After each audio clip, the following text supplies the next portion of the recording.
Welcome to But Are There Dragons, a podcast where two friends pick a book at least one of them hasn't read and chat about it. I'm your host, Kritter. And I'm your host, Jess. And we are here to talk about the first half of Fourth Wing by Rebecca Yarros, chapters 1 through 19. But before we jump into it, Kritter, good to see you. Nice to be back. We're back. We are back. It feels good. It feels good to be back. It's been a long time. It was nice. I've been looking forward to this, and I purposely waited. I closed my book. I was very diligent. I followed the rules. And we know that I struggle with that. So I've been eager to hear your thoughts, because this was a lot of book compared to what we've done. I know. And fun fact for everyone out there, we didn't mention this in the intro, but neither of us have read Fourth Wing. And that was part of the reason we decided to read it. Not only have neither of us read it, but it's so pervasive. People are obsessed with these books. It's all over Book Talk. There was a midnight release for the most recent book, Onyx Storm, which I think is the third one of 5. We're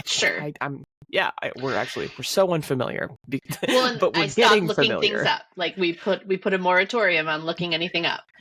Exactly. So yeah, and we're here and we're gonna figure out what the hype is all about, basically, and we're halfway through book 1 to do it.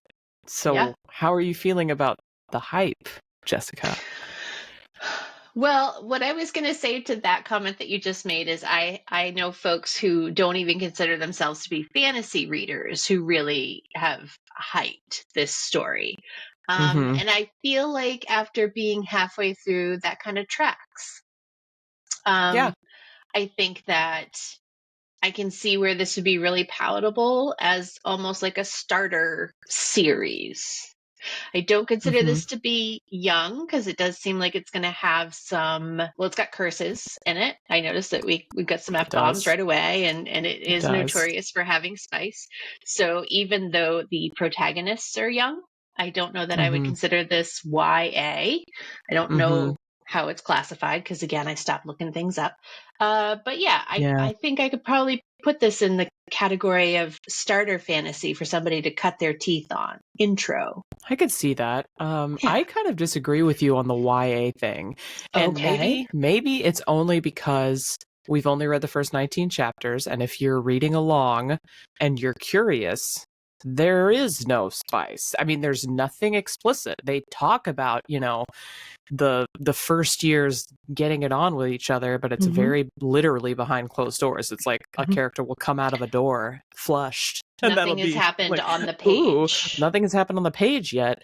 That combined with the age of the characters and just the overall tone, there's a lot of like, my mom's making me do this and all that stuff that just like, it's just reading YA to me so far. So we'll see. And it's even giving like Hunger Games love triangle. You know what I mean? Like there's the safe one and then there's the bad one. You know what I mean? So there's like, all right. So we're just going to get into this. Okay. Sorry. So you know what? I do want to say, well, I guess, so this is hard. How did you enjoy reading it? I thought it was good. Like, it's a good enough book to finish. I would not DNF this book. It does feel juvenile, not YA. So and maybe that's a distinction that only I make, and I am by no means a literary critic. I can't write anything. I can't even sign a holiday greeting card. So like, this is no criticism to the author. It's just stylistically. And maybe some of that is just a little bit of bias that I carry, because I have heard that there is spice coming. So to your point, nothing has happened. It's all happened behind closed doors, and comments have been made about characters having interactions. But nothing has happened on the page. But maybe I'm just kind of ready for it. Alerted to it, not alarmed. But it does read kind of juvenile, which I would counter some of the other stuff I've read with younger protagonists. We wait for them to age up in that too. But your take is your take, and you're completely entitled to it. I think that I don't hang out with 18 and 19-year-olds very much, so. Yeah. I think that it might be right on the mark. Oh, that's fair. That's fair. So I actually, as far as like how I liked it, right? Because I don't want fans of the book to listen to this first part and be like, "Oh, they hate it," and move on, right? So I'm gonna. I think this might help those people stick around. I have been telling people that I've seen in person who know that I'm reading this for the first time. I'm a high fantasy girly, right? I just read Lord of the Rings for this podcast. The Wheel of Time is my favorite book series, right? I'm not as much into the romantasy, though I have read A Court of Akatar. But so like that's where I'm at. That's my baseline. So I came into this as someone who doesn't read this genre as often, even though technically it doesn't feel as romantasy yet, because again, there's not spice yet. But what I've been telling people about this book is that it is like McDonald's. And by that I mean, you know that it's bad. No, but don't hear me out. You know that it's bad, but you want it anyways. You want to keep eating it, right? The fries, the burger, whatever. Like, I love me a good road trip McDonald's stop. And this is that for me. I read the first 19 chapters faster than I've read almost anything, right? I inhaled them. I read them like 3 weeks ago, and then I reread them like in the last couple of days on 3 times speed because I had forgotten everything that had happened because I just inhaled it so fast, and I was like, what even happened in this book? I remember the high points, but nothing else. And when I finished the 19 chapters, I wanted to keep going. Yeah. So to the people who are like, oh, you guys are naysayers, you're hating, whatever, I enjoyed it. Even though quality-wise, I'm not sure that it's like pristine in that regard, and I hope that doesn't sound condescending. I think that there's a case to be made for when you're used to reading really dense and just challenging high fantasy. Like, high fantasy is not for everybody. Right. And you and I have cut our teeth a lot on big, thick tomes, not to be like a name dropper, but Lord of the Rings, Wheel of Time, the Stormlight Archives, which you and I both really enjoy. Those are like 1,000-page tomes that we have inhaled. And so we are more used to reading these really thick, convoluted, with lots of plot and this and that. And I, for what it's worth, really kind of liked that this is more straightforward, that, just a more reasonable serving size. I read half a book and went, well, I want to keep going, because to your point, I do want to finish it. I do want to know the rest of the story. I think it's an adjustment for somebody who is used to reading really thick, convoluted stuff like, you and I specifically, because I know you and I have both been reading a lot of that over the last 5 years. Right. Yeah. So no hate, just acknowledging the differences. Yeah. It's different. And I'm still pretty new to the romantasy aspect as well. I have started Akatar on the side on my own. And so that's kind of a newer aspect too. Not that there isn't romance in some of the other things that we even have in common, but it's not in common. Yeah. But it's not at the forefront like it is with some of these other series. So just a little bit of a shift. Just a bit. Honestly, it's other than just calling it McDonald's, you could describe it as beach fantasy. It's a beach read. It's a vacation read. I brought this on my honeymoon. Like, I brought this book in my Kindle on travel days. I sat by the pool with this book. Like, it was great. You can put it in your beach bag and you can take it with you, but I think that in other aspects, it really holds up. I felt like the stakes are there. I'm invested in the character. She's a little young for me. I think that says more about me than it does about her. Yeah. So I'm in it. I'm ready to keep going. Same. Because I want to see the close of the first story, right? Like, I want to see how it goes for the second half. I'm eager. And I feel like I'm versed enough in romantasy to, and let me know if you had the same instinct, and be honest, but the moment she saw, oh my gosh, Xaden Ryerson. The Ryerson. Well, the audiobook is Xaden Ryerson. The moment she saw him, It's like an 8-sentence description. Well, that He's and then tall, with windblown black hair and dark brows. The line of his jaw is strong and covered with warm tawny. The highlighted note next to it is love triangle. okay, exactly. And hold on. So, because I also have a piece highlighted from this, and when I say, okay, so the whole point of that was to say the moment we got introduced to him, I thought, okay, enemies to lovers trope. Like, no doubt in my mind, they're gonna bang.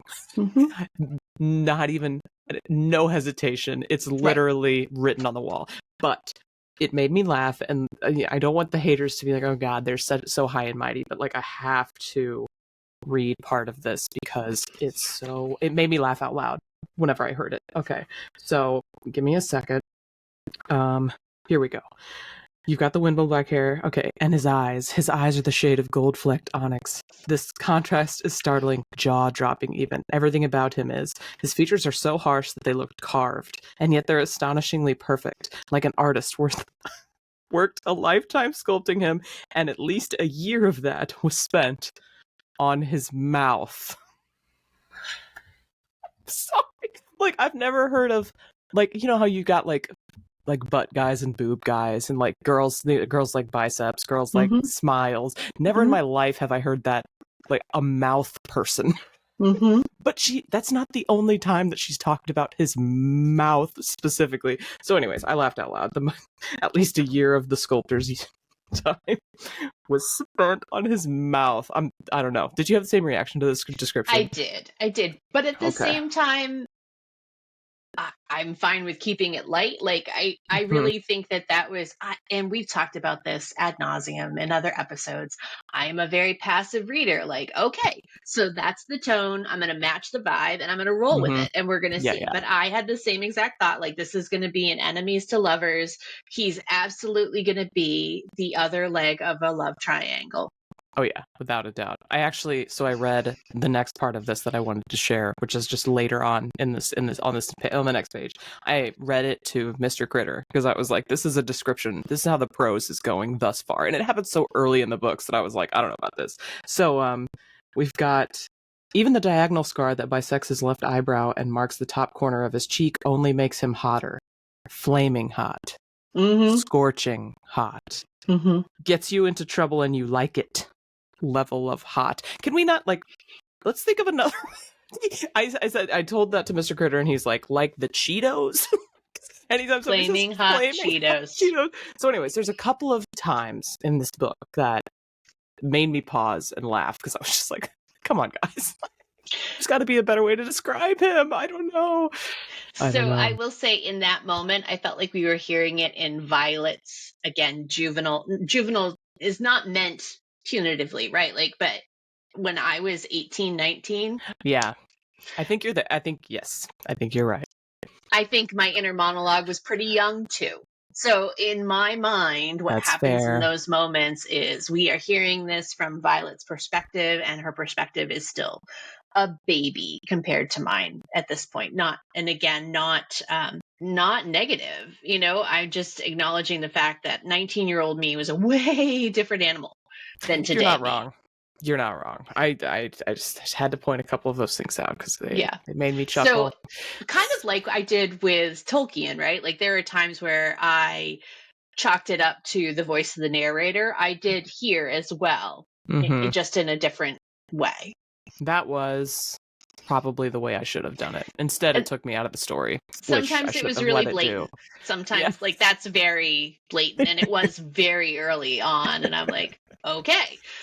So we're adjusting. Go. Okay. 19-year-old girl. Keep telling yourself that. Got it. Yeah. So we've got the obvious love triangle incoming, and it's only become more obvious as the 19 chapters went on. Right now, they're forced together for the rest of their lives because of their dragon bonds. Their dragons are mates. Like, you could not plan that better. But let's take a second and set that stage, right? Like, so not that I am good at summaries, but we meet Violet. She's in the War College. So many things I'm not going to try to pronounce. And because I don't have audiobook working for me. So we meet her. She winds up making it across the parapet. She winds up making it through their version of boot camp to the threshing.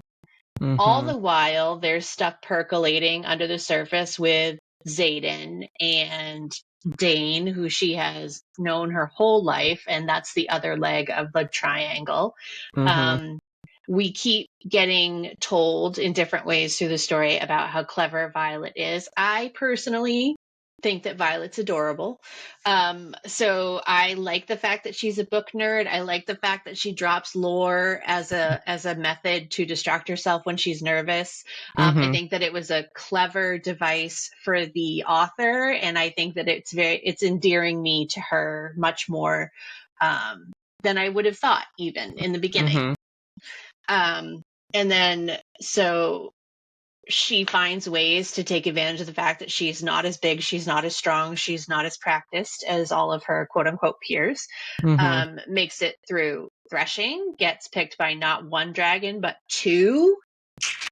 Very special. And then we wind up to find out that one of the dragons that she is bonded with, is also mated to Xaden's. And we left off with, wow. And just like that, I lost the entire last chapter. I was doing so good. We left off with the people attacking her because she has the best dragon, and her little dragon that everyone thought was weak turns out to be a juvenile that can transfer her powers to Violet accidentally. But the juvenile dragon saves Violet by stopping time. And then we find out that, she's a baby, which is a huge alarming. Reveal. Yeah. Right. And stopping time is a skill. I can't remember the word for it. Is a signet. Is a signet that would signet really is the probably... powers they bestow on the humans, I think. Right. So whether that becomes a signet or not, the power that the Feathertail has is intense and should be kept a secret because of how powerful it is. Like stopping time, whoa, is crazy. So yeah, and that's where we are. Because their dragons are mated, they are essentially bonded for life. Because if either of them dies, their dragon will, I guess, die, and then the other dragon will die. So it's a big tragic... It's a big tragic situation that we're in right now. So it's like a water bond, but with dragons. If you're a Wheel of Time, if you're a Wheel of Time fan, yes, and you can communicate telepathically, which is interesting. Wild. Pretty interesting, yeah. So, anyways, curious to see how long it takes them from being like psychically linked to banging, right? Watch it be like chapter 20. Like we stopped right before it happens. Right before, yeah. I do feel like that was one of my predictions, and that was seriously, I think chapter 2. I was like, these guys are going to have a relationship. Something's happening here. You don't spend that long describing how beautiful this boy is for it not to come to fruition. Another prediction I had was that Dane was going to get it together and kiss her, and she was going to realize, just kidding, that's not what I want. And that did in fact happen. So that was kind of a gratifying moment that came to fruition in the first half of the book. How early was it that you realized that Dane is insufferable? Because it was pretty early. Let me see. There might be a bookmark for that. Hold on. I do remember like holding my head going, I don't know if it's just how middle-aged white girl I am, but like, tell me one more time that I can't do the thing and that I'll definitely die. Go ahead. Tell me again. Try to save me when I don't want to be saved. Come on, do it. Yeah, he from pretty early 3. on. Chapter 3, when she claps back and says 15% of the candidates don't make it, but I did. So yeah. By the second time he tried to smuggle her to the scribes, by the second time she had to repeat herself, I was like, no. Literally. So, I mean, I was actually a little proud of her for realizing that, Dane ain't the one, because of how kind of degrading and belittling that is from a behavioral perspective. At one point, she's like, what did she say? Something like, you're here, you survived, or something like that. And he's like, but I'm a writer. It's like, so could she be, What have I been brother? doing this whole time? Literally. Oh my gosh, he drove me nuts. Yeah. So it wasn't even like a true love triangle because he was eliminated for me almost immediately. Plus the writing was so on the wall. I mean, technically it hasn't happened yet. So I guess they don't necessarily definitely get together, Xaden and Violet, but let's be honest. Yes, they do. Yeah. It's inevitable. Somebody's got to scratch that itch. Exactly. Yeah. So we've been talking about the romance for most of it, but I think we need to circle back and talk about the beginning, right? The way it was introduced. And I think it was a pretty good introduction because for me, I've read a lot of books lately where they drop me in and I'm just not into them, right? Like it's something about the way it's introduced, how the main character is brought up, whatever it is, where I'm just like not hooked. And I think like having it be the morning of, right, the threshing, or not the threshing, the morning of the parapet, like her dealing with her family, it just kind of like threw us into a really intense situation and gave us room to like get to know her too, right? Because we got to know her family right out of the gate, and then we got to know her and how she like faces trials and tribulations literally. But getting to know her family specifically was interesting because when I found out that her mom was forcing her to do something that was likely to kill her, knowing that she is just incredibly weak according to her and everyone else, it to me felt kind of unrealistic. No, it's like as a parent, that feels like something I would never, ever, ever, ever, ever do. So how did that hit you? Like, do you think the mom was unrealistic, or do you think she's just a horrible person, or something else? I choose to believe that there is something else going on. So I guess that would be my conspiracy theory, because I don't want to believe that her mother, to me at least at this point in the story, would read like, if that's the case and there was nothing else going on that we haven't been clued in on yet, then that would mean that she put her military career above the well-being of her children. And I have a really hard time buying that. Yeah. Sight unseen. Like, give me more. So they talk about the Commander Melgren and how he's got a power that sounds a lot like foreshadowing. Or his dragon has that power. And I was like, there is a case that could be made that somewhere some mechanism is allowed that somebody's clued her in that Violet's a really important part of something coming up and could be informed. Like, so that's my like shoot from the hip wild theory, is that somehow, I think it's Melgren's dragon.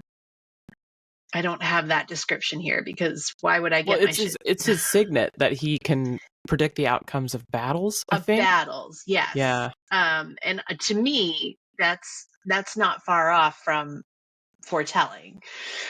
Yeah. No, you're not wrong. So has he seen something, or is somebody else subject to a foretelling type skill? And somehow her mom has been made aware that Violet's really important, because obviously I want to believe that Violet's important and she didn't just push her into it just because she's a Sorengale, because that's god awful. Right, that's bad parenting. Bad parenting 101. So since we're doing harebrained theories, are you ready for one of my harebrained theories? Because we're talking about Violet's family. Yes. Okay. And this is dumb because I think it's all but confirmed, but I think that her brother is alive and that maybe he defected. That's what I think.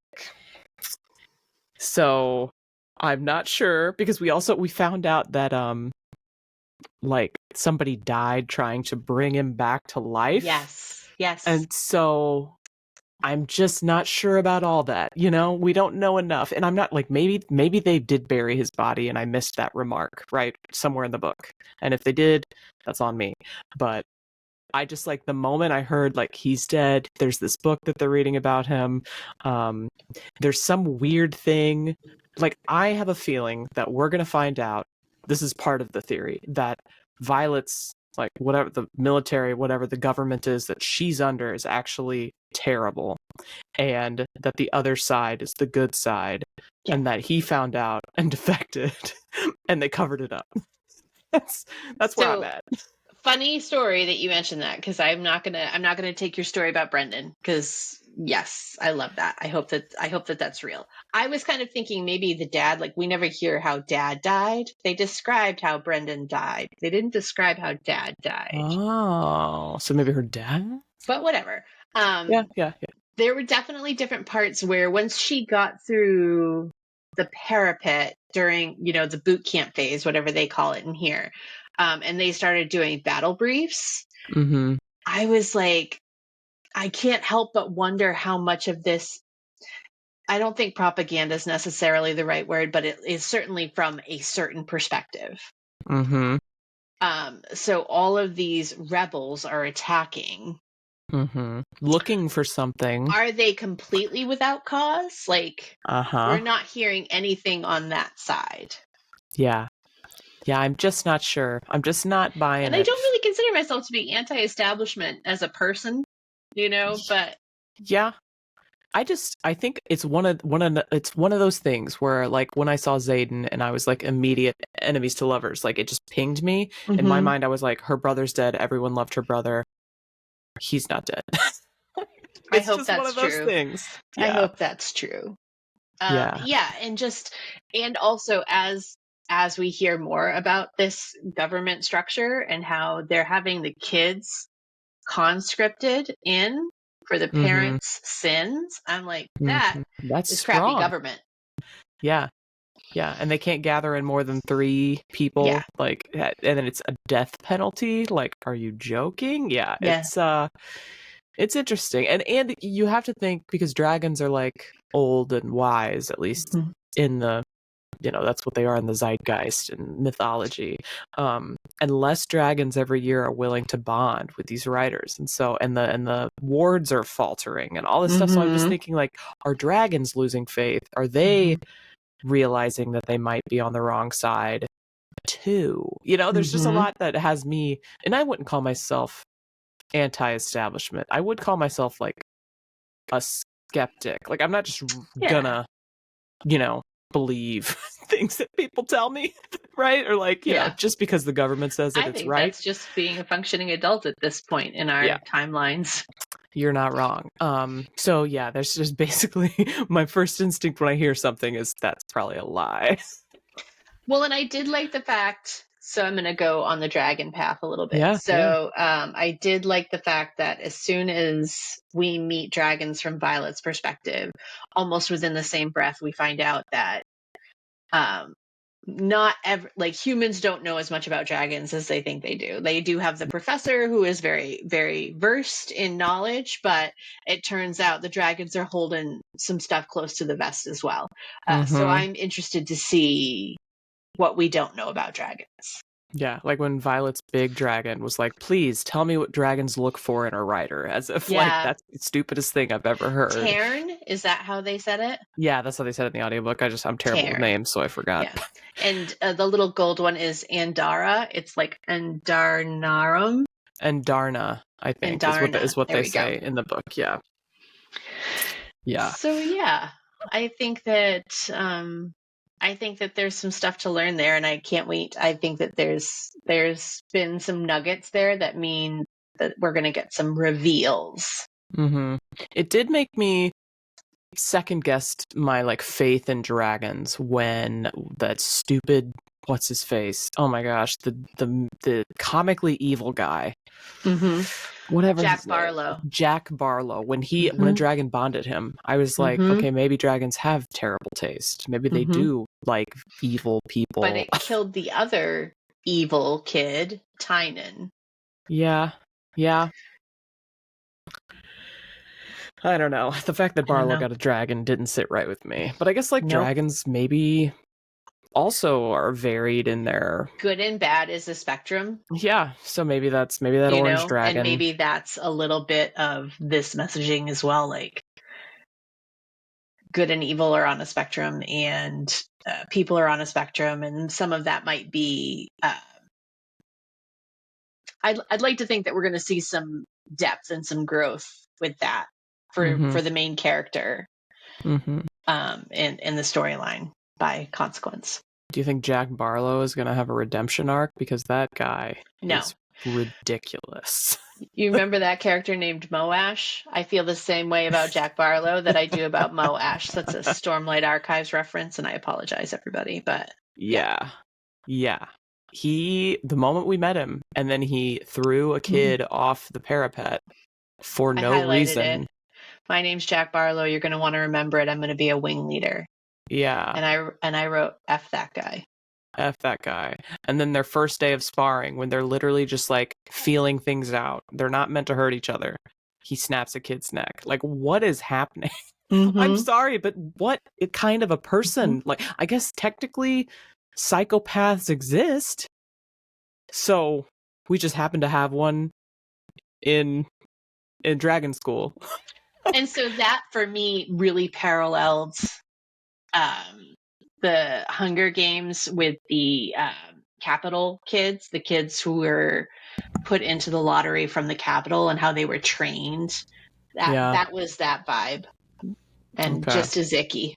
Like the District 1 and 2, the careers. The careers, that's what it was. Yeah, I just read the newer Hunger Games Suzanne Collins books, the Sunrise on the Reaping and Ballad of Songbirds and Snakes, so it's a little fresh for me. I hadn't read Hunger Games in forever, but I read those two recently, so yeah. I never finished. Never finished the original Hunger Games? I think I read the first book. I don't think I finished the series. Whoa. That was a while ago. I might have. That was a really long time ago. Did you watch the movies? Yeah, I've seen them all. Okay, so you know what happens. Okay, that's good. They are pretty faithful. Like, pretty faithful to the books. Not perfect, but quite. Okay, so yeah, Jack Barlow, POS. We hate him. And their idea to kill a dragon. They're like, that dragon's a liability. Like, yes. What? I'm like, what? How are you like, are you not worried about getting in trouble? Like, nothing? I don't know. That one to me, his whole arc has me just like, this guy's not real. Yeah. It's as opposed to, like, what's the opposite of MVP? MUP? Very unimportant person. Like, most hated person. MHP. He's even more than Dane. He's just because he's so evil. He's just dumb and evil. I don't know. So Dane was giving me some real lawful good vibes. Yes. So again, and I'm sorry for those who are watching or listening who aren't real-time people, but he gives me such Galad vibes. Yes, he does. It's so bad, but it's so real. Like, well, but I can't do that because it'd be breaking the rule. Right. I love that whenever he kissed her, like, they kiss, and then the next day or whatever, he's like, we actually can't be together because of the rules. And she's like, okay. Oh no. Oh shucks. What a disappointment. I'm heartbroken. Well, yeah, and she just got further icked out. Like, okay, so even if I was into this, you'd say no because of the rules. Like, that's kind of annoying. Obviously, I don't mean that much to you if the rules mean more. Basically. So yeah, hate Dane. Although I did predict at the very, very beginning when he met Rhiannon for the first time, I was like, oh, they're gonna get together because they were like sparring too. But I think she's either bi or lesbian, so I'm not sure that she would be into him. She does say that he's hot, so there's still a chance if he just like gets the stick out of his hind end. But I don't know if that'll ever happen. So. That's interesting. Yeah, I think that, I could totally see that. The Rhiannon and Dane pairing. Yeah. Okay, so there was one question that I had towards the beginning, but it was resolved. She actually answered it. So Violet, right, as a main character, she has this affliction of some kind. Like, not necessarily described very well, but she just breaks easily. Yeah, so I honestly was like, Does she have Ehlers-Danlos syndrome? So I'm not a clinician, nor do I play one on TV, but I know a couple of people who have Ehlers-Danlos, and the prone to injury and even like her joints don't stay where they're supposed to kind of thing. There are a couple of references in the book that really kind of make me think of Ehlers-Danlos is a connective tissue disease. It's genetic. And I was like, is that what she's got? And also, on top of that, I'm like, is she actually weak, or is she just not super buff like her siblings? Okay, so are you ready for an external knowledge bomb drop that doesn't have anything to do with the story? Sure. Okay, so apparently, and I remember this from TikTok, so but I googled it just to confirm. Rebecca Yarros has Ehlers-Danlos. Did I get that right? I think you got that right. I think Violet's a self-insert, based on that information. So yeah, I think whatever that affliction is, it's meant to be, you know, whether it's officially that or just like supposed to be the fantasy version of that. I think she's got it. So yeah. Yeah, because I'm like, if you fell on a parapet, like you would have bruises, you would have damages, you could sprain a joint, like you could do all of those things. But there was one section in particular where she was talking about how she has to wrap her knee. Mr. Jessica has a family member who has Ehlers-Danlos confirmed diagnosis, and it was a running joke, not so funny, about how her patella often was not where it was supposed to be because your patella floats in cartilage. And so if you have a cartilage disease, it's a problem. Yeah. So, yeah, there's just, I was like, it's really the wrapping of the joints and all of that just gave me that vibe. Okay, well, I think you hit the nail right on the head with that one. I'm not gonna lie, before I put 2 and 2 together, I was like, we get it, you're weak. Oh my god, you're weak. But then when I realized, like, oh no, this is more than that. Yeah. Chill out. Like, she's really dealing with something other than just the fact that she didn't hit the gym. It made a lot more sense to me. But made less sense that her mom put her through dragon school with that condition. I want to believe that there is something else happening. Like, even if it's not as benevolent as what I painted, I would like to believe that there is some other reason why her mother has drawn such a strict line, and you will go, and there's no way around it. And I can't, as a mother, I can't countenance any reason why you would send your child in so unprepared. Yeah, I agree. I mean, she did mention, I want to say that she was like smart enough or something. I don't know. She said some kind of a compliment. She passed the proficiency test. She's more than intelligent enough. That was never in question. Like, still, as an adult looking out for your child, no way. You know what they're capable of. One would hope, right? That you know what they are not capable of, and you wouldn't send them in so physically unprepared. Yeah, I tend to agree. Unless, I guess, in the alternative, like, unlike Dane, who didn't believe she could do anything, maybe her mom just really believed she could do it. I don't know. I mean, it does seem pretty brutal out there, but it does. Maybe she just thought the casual killing is a little alarming. Yeah, that's part of the reason that I think this particular country is the bad country. Like, what? Why are we encouraging any of this? I don't know. It's pretty wild. College students killing each other doesn't feel like anything that anybody would encourage. There's certain things about this story that to me are just like, this isn't real. I know it's a fantasy book, but what kind of culture are we talking about? Like, what here? kind of setting have we created where this is so normalized that it's commonplace? Exactly. Right. Yeah. So I know we talked about doing the top 5 type situation, and I know we might want to like talk about each situation that we get into a little bit. So I feel like starting it, before the end of the time might make sense. So how do you feel about digging into that, unless you have something else?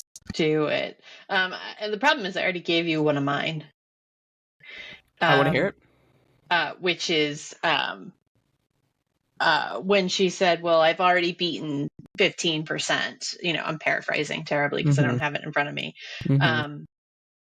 But I've already survived, the first trial. And setting Dane back on his heels. 15% of candidates don't make it past the parapet, and I'm still standing. So I guess I'm beating those odds already. And I was like, hell yeah, girl. Yes, you are. Yeah.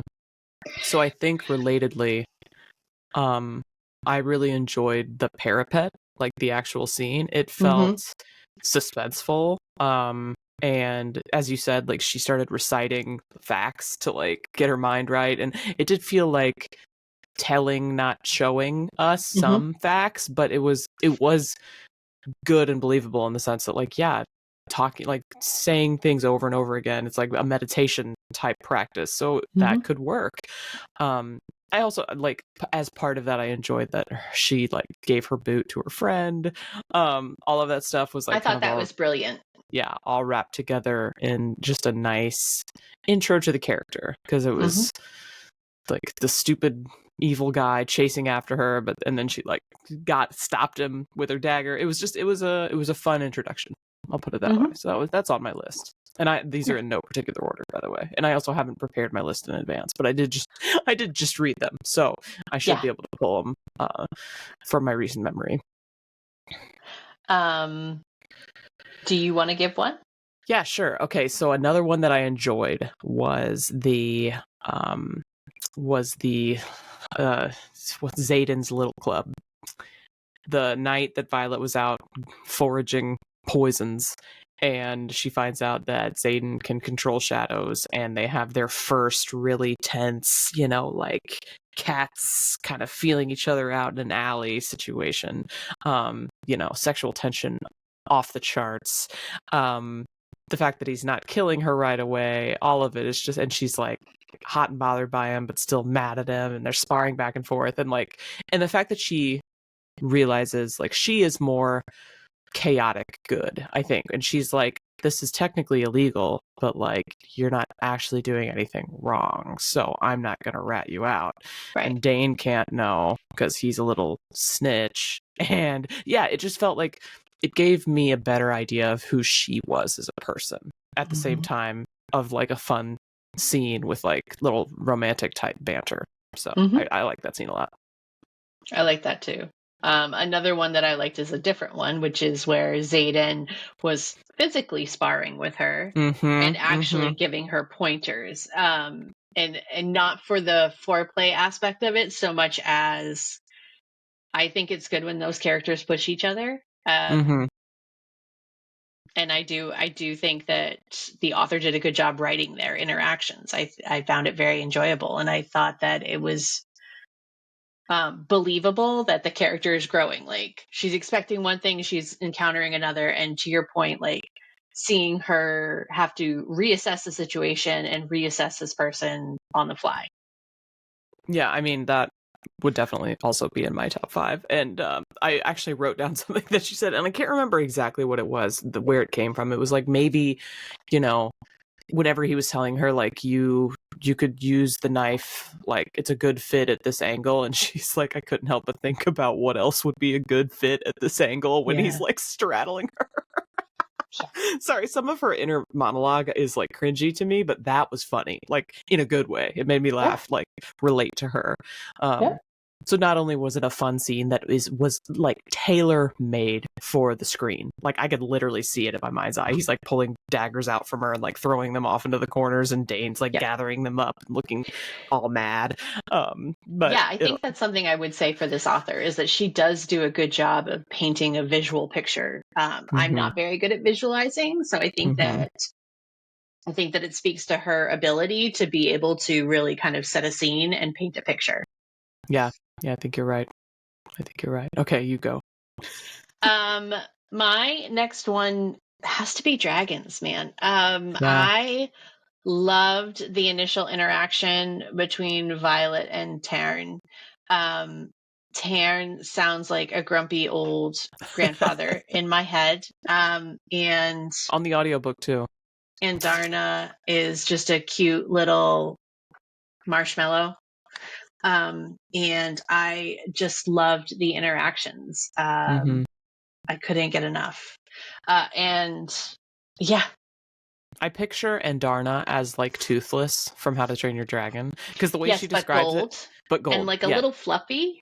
Toothless, but gold and fluffy. Because literally, Okay. at one point, she said she looked at me and her with her head at an almost impossible angle, and you know how Toothless goes like full sideways, like that's what I pictured, like immediately. And she said, you know, her more rounded eyes and like a bunch of it's just like.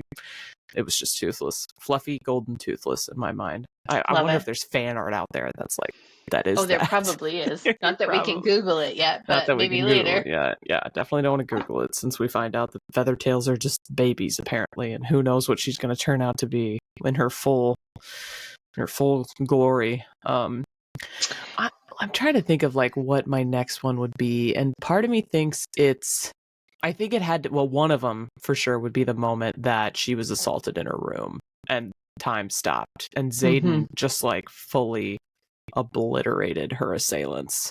Like all of that was just like a whole, like, okay, it's finally happening. Like they said, everyone's going to be trying to kill you at all times. And then she got the best dragon and they're like, now everyone's really going to be trying to kill you. And even though technically it's a rule that you're not supposed to kill people in their sleep, like these people are freaking lawless. Like this is a brutal place. And so I was surprised that they hadn't tried to kill her in her sleep earlier. But yeah, that whole scene was just like really like, ooh, edge of your seat, exciting. And you know, of course he's written this way, but Xaden being like such a bad boy and just like killing them without any regard, I was like, okay, Xaden, look at you, you know. Well, I mean, like a lot of women my age, I do have a weakness for bad boys. So I am curious to see, you know, when we get to hear more of Xaden's backstory about how he got here. Because I'm sure we will. One of my other favorite moments, honestly, is just a quote from early in the book. It's while they're going up to the parapet. It's Rhiannon. Crap, my Kindle keeps falling asleep. Hold on. That's okay. I can't effing wait, Rhiannon's smile widens. I mean, who wouldn't want to ride a dragon? And it was such a relatable moment in chapter 3 or whatever. And I was like, yes. Yeah. Yes. Only since I was 7 years old have I wanted to ride a dragon. So yeah. Yeah, her like I looped that into my first favorite, the parapet moment or whatever. But yeah, her and Rhiannon generally are just a lovely duo. I'm glad that they're friends.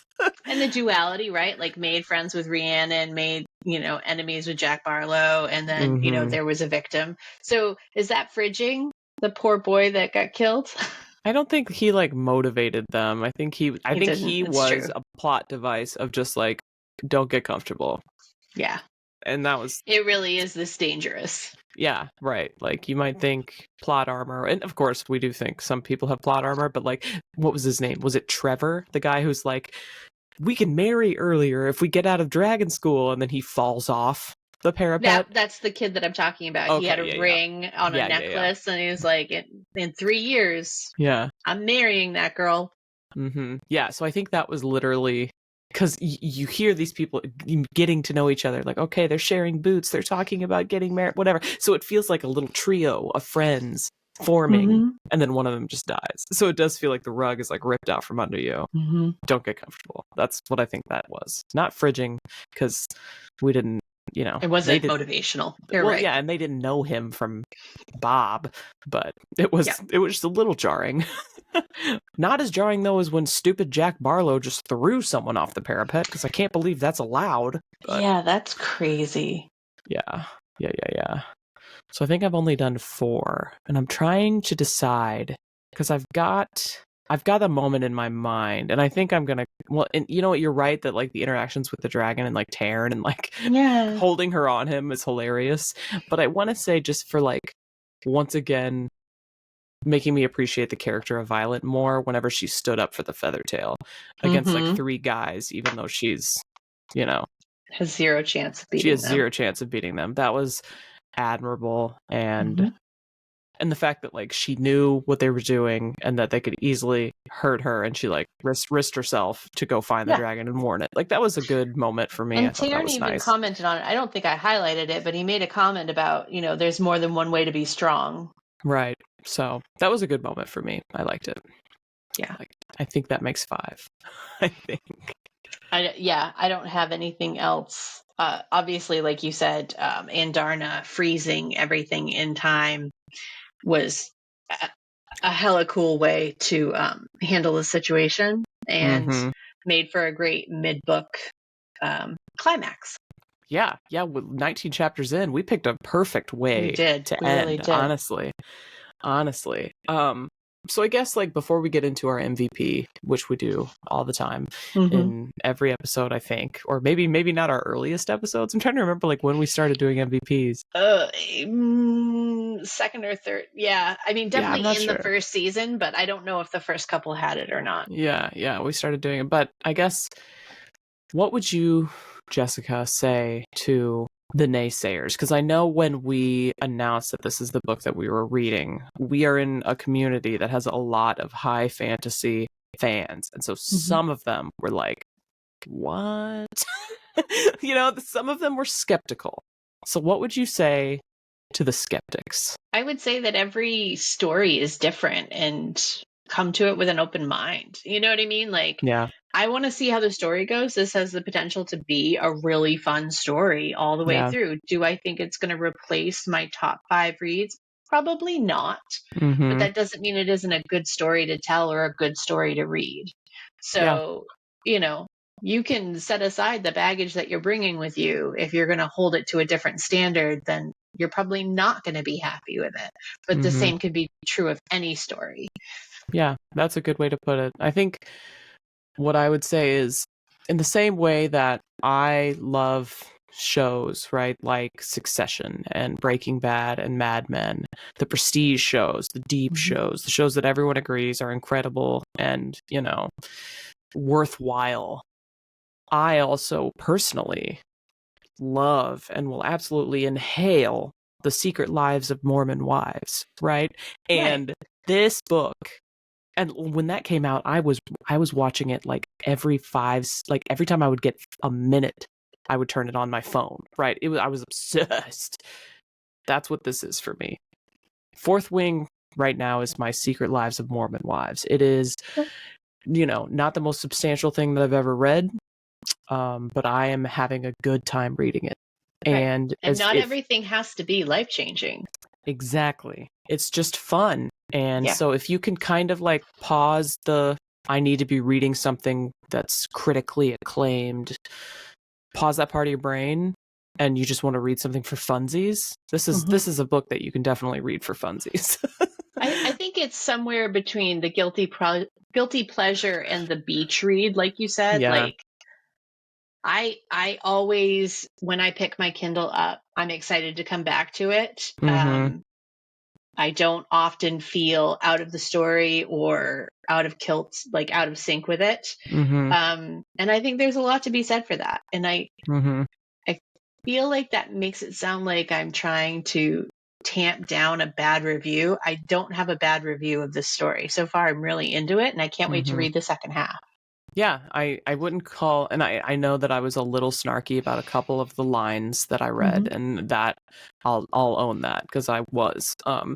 But overall, again, I had a ton of fun reading it, and I would recommend it to anyone who I think has the capability of chilling out for a little bit and just reading something, eating McDonald's instead of your fancy. Right. If you're looking for Herodotus or Plato or Socrates, is this the story for you? Probably not. No.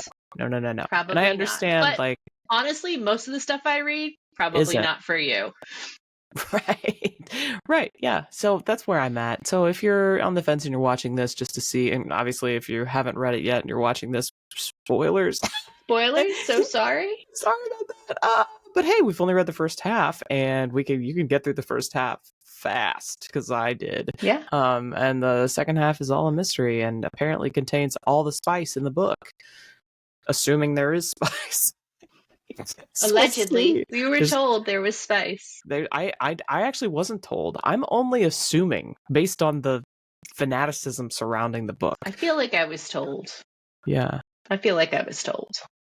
I feel like I saw it in a romantasy list somewhere, and you know what? Sure. I could be totally wrong. This is just proof that we came into this with no foreknowledge. With as little expectation as possible, which is really the way we like to do these things. Yeah, it's true. It's true. So overall, enjoying it. Is it Tolkien? No, but this is a whole different ballgame. It's a whole different era of our lives. Okay, and I didn't need it to be. I didn't need it to be Tolkien. So exactly. Okay. Well, are we going to pick an MVP for this episode? I feel like we should. Okay. I'm kind of on the fence. I have two names in mind. Yeah, I think I have my pick and I have a runner-up. I think that's what I'm going to go with. So what about since we're doing this in halves, why don't we assign 1 point to an MVP and a half point to the runner-up for the ultimate book MVP resolution? Okay. Yeah. Okay. I can live with that. Okay. Do you want to go first? Or do you want me to go first? I'll go first. Okay. I'll give you my runner-up first. How's that sound? Sounds good. Okay. My runner-up is, I don't know her name, Violet's sister. Mira. Thank you. Mira. My runner-up is Mira because without that book that she gave Violet, without her help of Violet before the parapet, getting rid of the pack, repacking the pack, giving her the boots, giving her the vest. Yeah. She would have died 1,000 times. The book would not have happened. The book would not have happened without Mira. So, Mira is my runner-up. Nice. Okay, you go. You can do your runner-up. Well, now I feel bad because that was a really, really smart runner-up. No, dude, you follow your heart, man. We all have different things that we value. I honestly want to pick Xaden as a runner-up because I think that he really is clocking everything that's happening and in his own way has been keeping an eye on her for a while. I feel like at some point, another harebrained prophecy prediction, we're going to find out. I feel like we're going to find out later that he's been watching her benevolently for much longer than Violet realizes. Like all of these times that she's like, he could have killed me. Why hasn't he killed me? That's because he hasn't been as mad at her as she thought he was the whole time. If that makes any sense at all. No, I think it does. I think it definitely does. I think so. Adding to the brother isn't dead theory, they also dropped just this very casual fact that I want to say, was it Xaden's dad had a sister or Xaden had a sister? Either way, there's a random person that he's related to that's out in the wild, and I'm just really intrigued by how that person might be involved. Are they going to be in love with Violet's brother? That feels like it would be kind of an age gap that might be an issue, but we don't know. We don't actually know how old this sister is. Anyways, I could be stretching, but every time somebody just casually says something in a book, I'm like, wait, why did you say that? Yeah. Why do we want to know that the person that Violet's mom killed had a sister? Why do we need to know that? And is this this feels so Romeo and Juliet, by the way. You killed my father, I killed your brother. All that stuff. Very Montague and Capulet. Yeah. So it's giving Romeo and Juliet for me. It's in the same way that the first book of ACOTAR, without any spoilers, felt like Beauty and the Beast. Yes. that was Beauty and the Beast, and this is Romeo and Juliet. But we'll see. But at least there's dragons. And there's dragons, which is great. We love dragons. Okay, so I'm gonna have you do your MVP. Okay.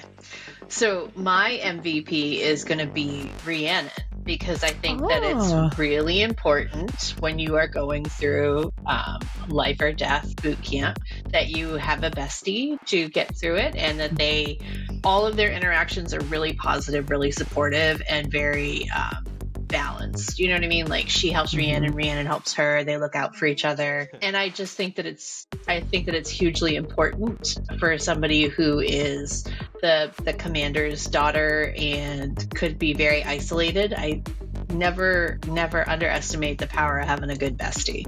Yeah. Well, now I feel bad because neither of us will have picked Violet for anything. I thought about it. I really did. I swear. You know what? How many times did we pick Frodo? It's true.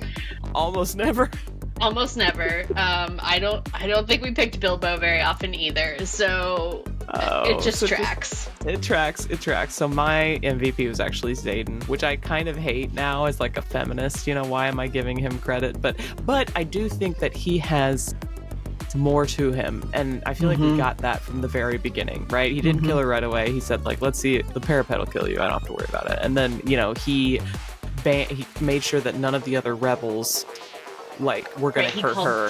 He called dibs on her so that none of them would hurt her, and he gave her the tip that got her up the obstacle course, which, by the way, was another thing that made me laugh, because it's literally American Ninja Warrior.